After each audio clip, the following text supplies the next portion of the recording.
থেকে জীবনে সফল হতে পারবেন। লিখিত গ্যারান্টেড। 3000 বছর আগে আসছে এবং আমি কয়েক হাজার বই পড়ে যেটা বুঝছি, আলহামদুলিল্লাহ আমি মিলাই দেখাই দিব এখনই আপনাকে। 3টা কাজ করতে বলছে। কি 3টা কাজ?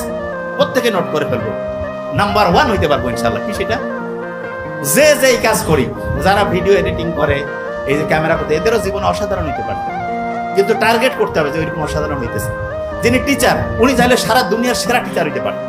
যিনি ডক্টর, উনি চাইলে সারা দুনিয়ার সেরা ডক্টর হইতে পারেন। সারা পৃথিবীর ব্রেইন আল্লাহ বানিয়েছে, যে সততার সাথে সাইন্টিফিক হইতে চলবে, সারা দুনিয়ার মধ্যে সবচেয়ে সেরা হইতে পারে।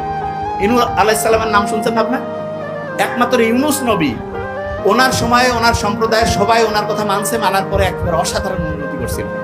আর অন্য কোনো নবীর সময় সব লোক একসাথে এরকম একতাবদ্ধ ভাবে হচ্ছে দিনের পথে আসে না। ইউনূস নবীর সময় হয়েছে। আমাদের এখন মানে জাস্ট ইউনূস নবীর নামটার সাথে মিলছে না। ইউনূস, এই যে আমাদের ডক্টর মোহাম্মদ ইউনূস স্যার, পড়া মনে রাখার একটা টেকনিক, মানে একটার সাথে একটা ম্যাচিং করবেন। যেমন ধরেন যে মানা রাত, মা আমার জীবনের সবচেয়ে দরকার। কিছু জিনিস না, রাতে দেরি করে ঘুমাবো না, অন্যের সমালোচনা করবো না, খারাপ কিছু দেখবো না, খারাপ কিছু বলবো না, খারাপ কিছু শুনবো না, অন্যের ক্ষতি করবো না, না দিয়া রাতে আমি আগের দিন আগামীকাল কি করবো সেটা আগের দিন রুটিন করবো। রাতের বেলা হচ্ছে নেগেটিভ কোনো জিনিসে যাবো না। রাতে ঘুমানোর আগে চিন্তা করবো জীবনে যেটা হইতে চাই সেটা হয়ে গেছে, সকালে ঘুম থেকে উঠে ওইটা করবো। এবং ইসলামের অসাধারণ একটা জিনিস হচ্ছে তাহাজ্জুদের নামাজ।